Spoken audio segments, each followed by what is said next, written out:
Welcome to Paranormal Northwest, a podcast all about the history and the paranormal of the Pacific Northwest.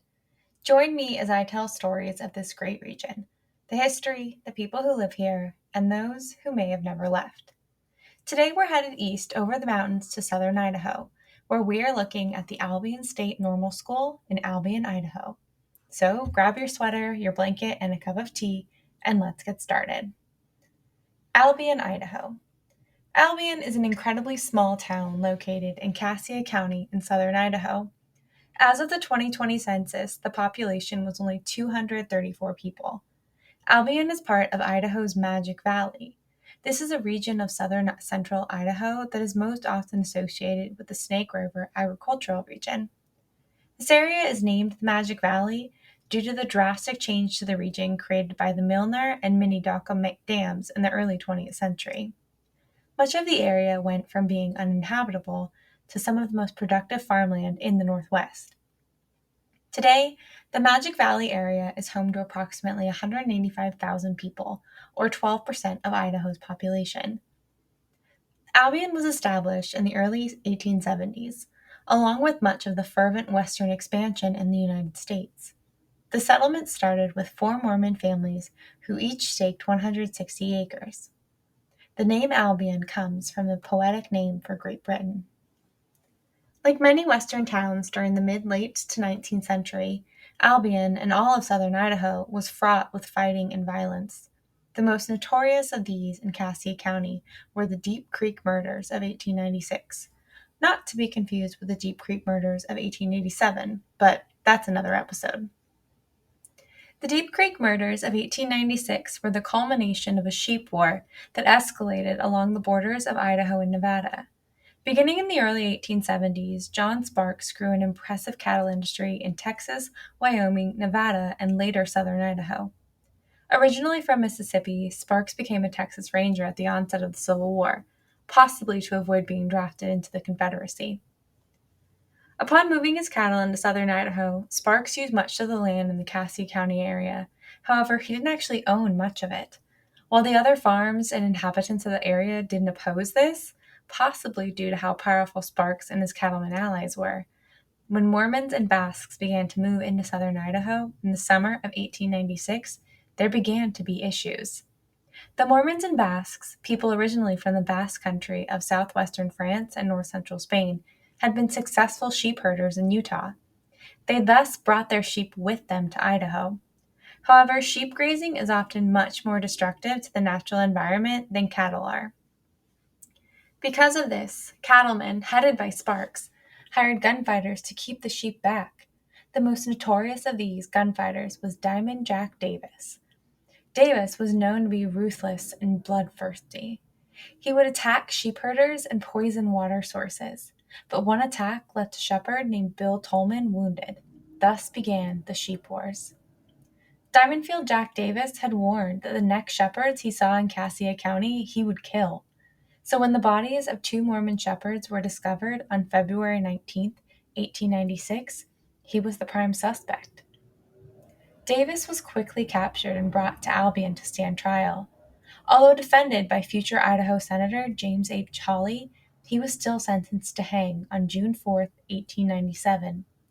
However, while awaiting his execution, 2 men named James Bauer and Jeff Gray confessed to the murders.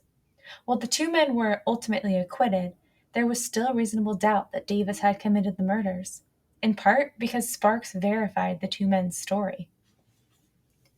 After being moved back and forth between Albion and Boise over the next few years, Davis was again sentenced to death on July 3, 1901.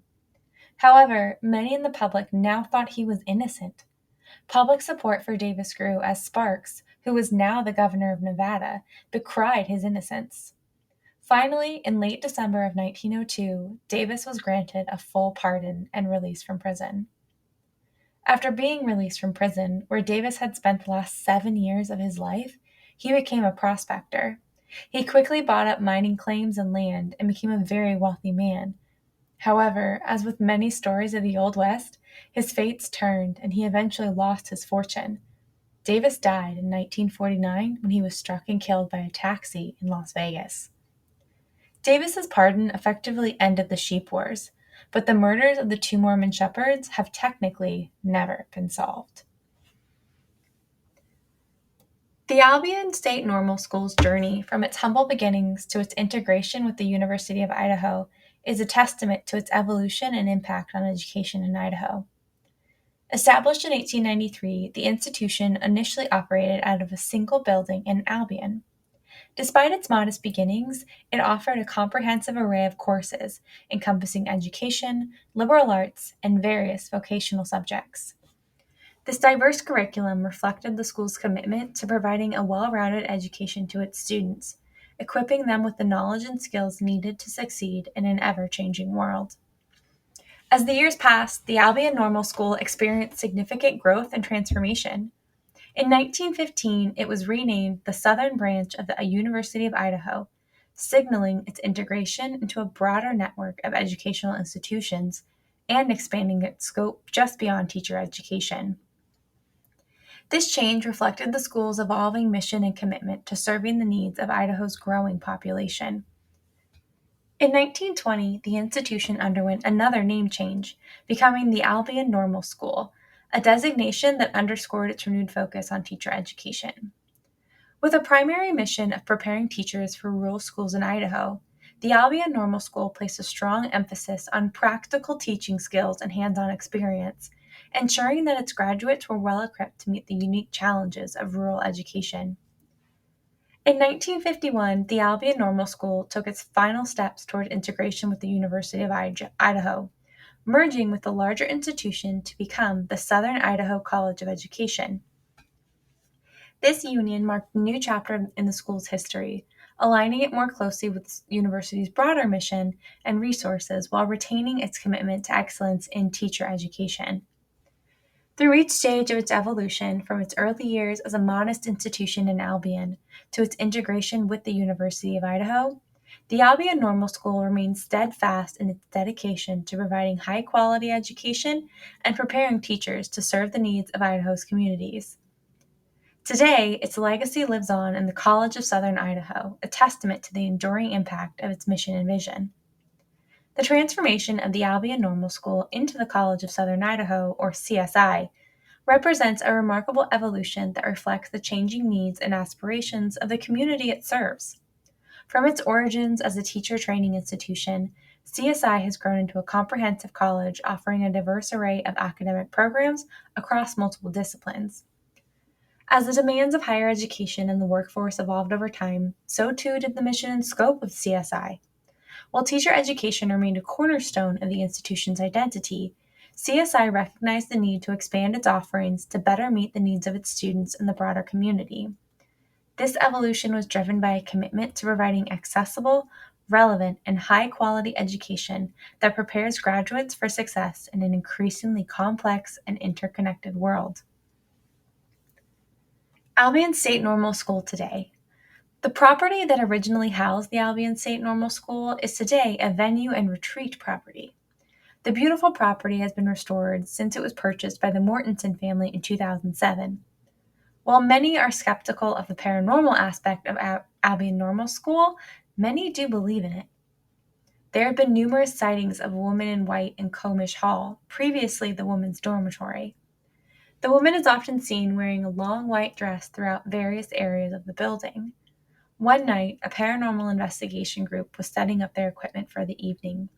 They saw the woman at the other end of the hallway they were on and reported it to the Mortensens. While they had their recording equipment, it was not set up at the time, so the woman was not captured on video. During the Halloween season, the Albion Normal School transforms into an interactive haunted house.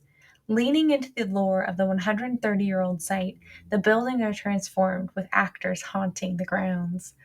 One night at closing, a couple descended the stairs in Comish Hall appeared to be terrified. They had reportedly heard the voice of a young woman or boy saying, "Please don't leave, wait, come back." The staff had also heard this and investigated the building, but were unable to find anyone who could have made the noise. Today, it seems that the paranormal aspect of the property is centered around the Halloween festivities. You can experience the beautiful property for yourself by attending a retreat there. Thank you for joining me as we explored another amazing area of the Pacific Northwest. If you have stories of your own to share, follow me on social media at ParaNWPod and message or comment on a post. Also, check out our merch. We have a few different designs to represent your favorite aspect of the paranormal Pacific Northwest. Until next time, bye!